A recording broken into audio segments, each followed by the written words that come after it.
planet Earth. In 4,500 million years, our world has gone through many natural changes.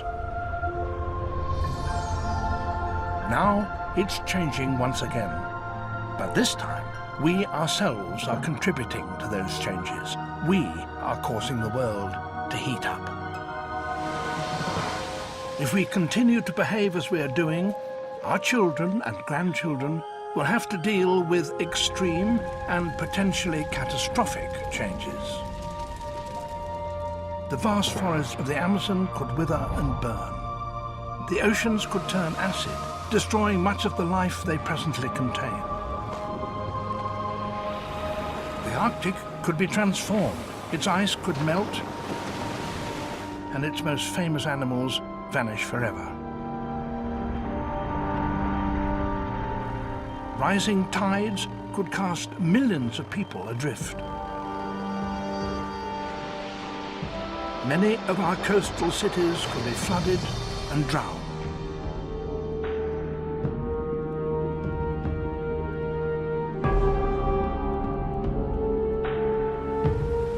We still have time. There are ways to minimize these changes if we all choose now to adopt them.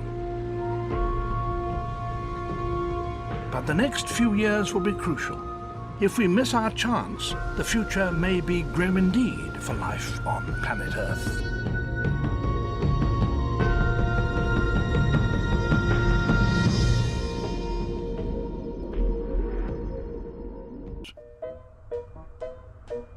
Meet the Carbons.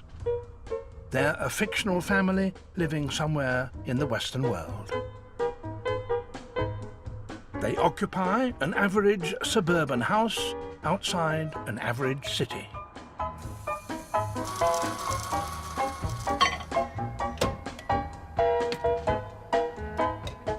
The Carbons depend on an average amount of electric power.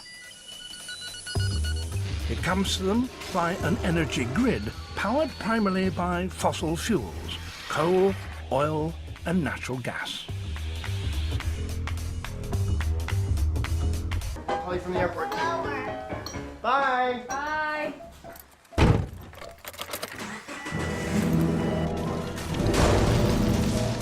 Mr. Carbon's car, like most, spews out a lot of carbon dioxide.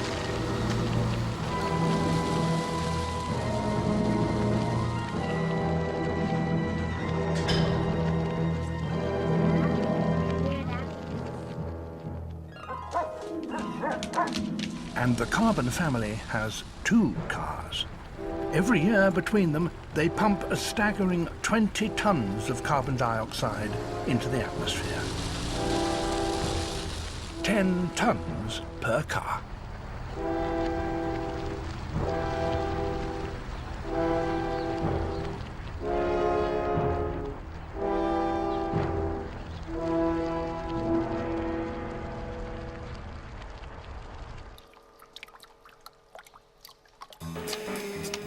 But it's not just the cars.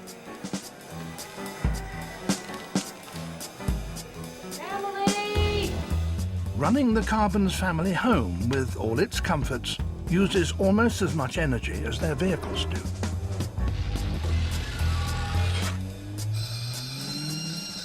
Every device, functional or fun, has a knock-on effect.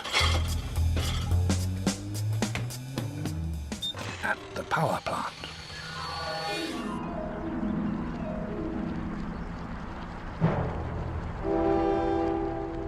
Scientists fear that at this rate, these everyday emissions could, within 50 years, push our climate to a critical point where change is no longer gradual, but sudden and extreme.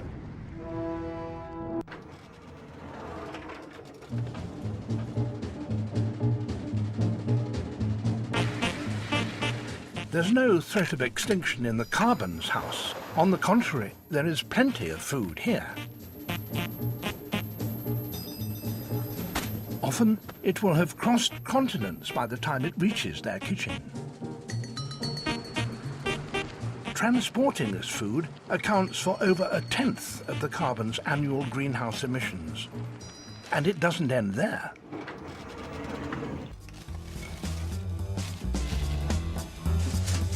More carbon dioxide is produced by the carbon's rubbish.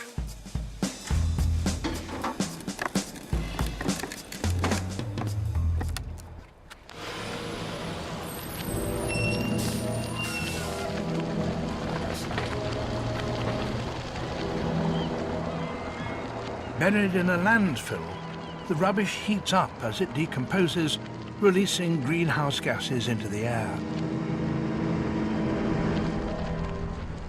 All the while, the carbon dioxide blanket surrounding the Earth is getting thicker, pushing the planet's ecosystems closer to the point of no return.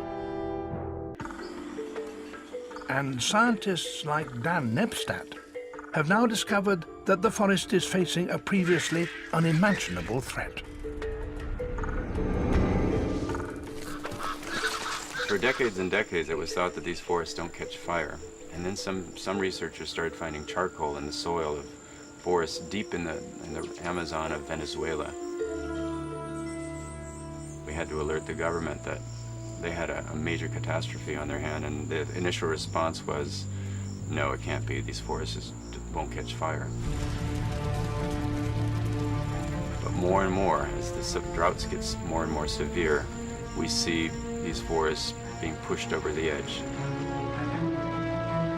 Nebstadt has already found evidence which points to a devastating future for the greatest forest on Earth. If all of the forest is destroyed, the carbon stored in the tissues of the trees, up to 15 years' worth of global emissions, will be released into the atmosphere, increasing the warming even more.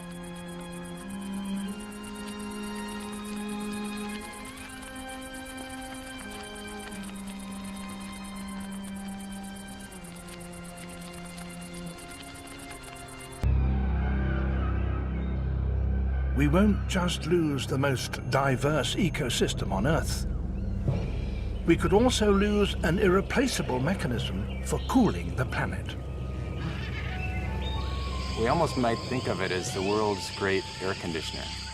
That is, it takes in all of this sunshine, and it converts about half of that sunshine into water vapor. And in doing that, it's cooling off the planet. And it's big enough to actually have an effect at the scale of the entire planet. The Amazon may not be here. It's frightening to me.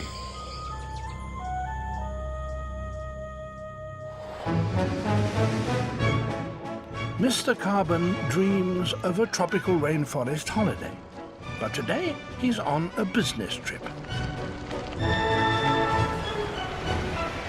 When he flies, he's contributing to the fastest growing source of carbon dioxide. Even with plans for more efficient engines, emissions from aeroplanes worldwide are set to double in the next 25 years.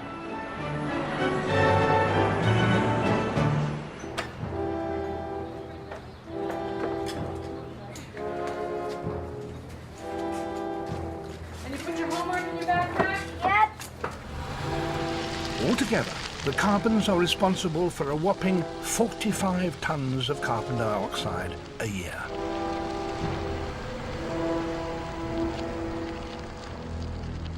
In cities all over the developed world, millions of ordinary households produce great quantities of carbon dioxide simply by going about their daily lives.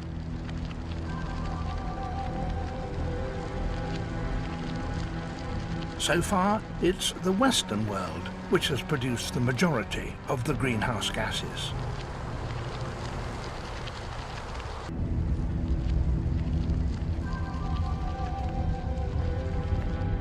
There is an explosion in energy consumption worldwide, and by 2050, we're on course to have doubled the amount we emit.